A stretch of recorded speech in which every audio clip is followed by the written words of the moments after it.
السلام عليكم ورحمة الله وبركاته داودياش إذاعتكم قيمها بدن waxaan leenahay meel kasta joogtaan maalintu haydin wanaagsanaato in badan ama dhawaan ama muddo ku dhow 4 week ayaa waxaan ka maqnayn ama aan soo upload garin hal video anagoo cilad ayna la soo darastay saadaradeed maanta waxa aan idin soo gelinay videogan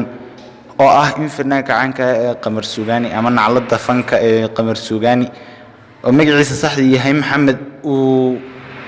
loogu hanjabay dil toogasho ah fanaankan caanka ah ee Qamar Suugaani ayaa waxa uu muddooyinkii u dambeeyay ku sugnaa magaalada caasimadda ah ee Muqdisho fanaankan oo aad wada taqaanaan muuqiisa iyo sidoo fanka u kala badbedelo ayaa waxa uu yahay abwaan sidoo kale waa fanaan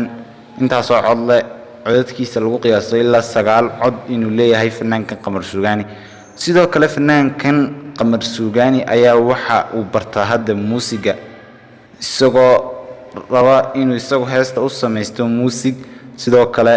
uu soo tirsado tixda sidoo kale uu codkiisa ku qaato sidoo kale laxanka uu isagu saarto fanaankan Qamar Suugaani ayaa suurto gelinaya midda dhawaan isagoo hadda sameeysta laxanka codka iyo ereyadaba ayaa waxa uu hadda bartaa muusiga fanaankan Qamar Suugaani ayaa waxaan tusinaa videoga loogu hanjabay dilka toogashada ah idinkoona la wada daawan doona ama idin proof gareyn doona ama idin cadeyn doono in arintaas ay dhabtahay ayna jirto ayaa waxa lagu faafiyay baraha bulshada dhammaan social media la isticmaalo fanaankan Qamar Suugaani ayaa hadda waxa uu ku sugan yahay saan hore idin ku soo sheegnay magaalada Muqdisho isagoo la garanay waxa uu tagay fanaankan ayaa habeen dhaweed u sameeyay gabadhiisa cusub ee Nasiim xaflad ay ku sagootinayso ama se ay ku tagayso wadanka dibadiisa ama ay ku noqonayso cariga ay Ingiriiska ay markii hore ka timi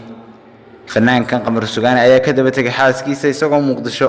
hadda tagay fanaankan ayaa taariikhdiisa aydan wax saas daawadayaal koogin ayaa haddaan idinta taabano taariikhdiisa waxa weeye fanaankan ayaa waxa uu qabi jiray hal xaas oo la oran jiray Ugbaad Aragsan halka xaas oo ay kala tageen ama ay arin khilaaf soo kala dhex gashay ayaa waxa uu furay fanaanada hore ee Ugbaad Aragsan oo taqaanaan daawadayaal waxa uu guursaday ama uu aroosay fanaanad gabadhan kale ee Nasiim Sooraan leedah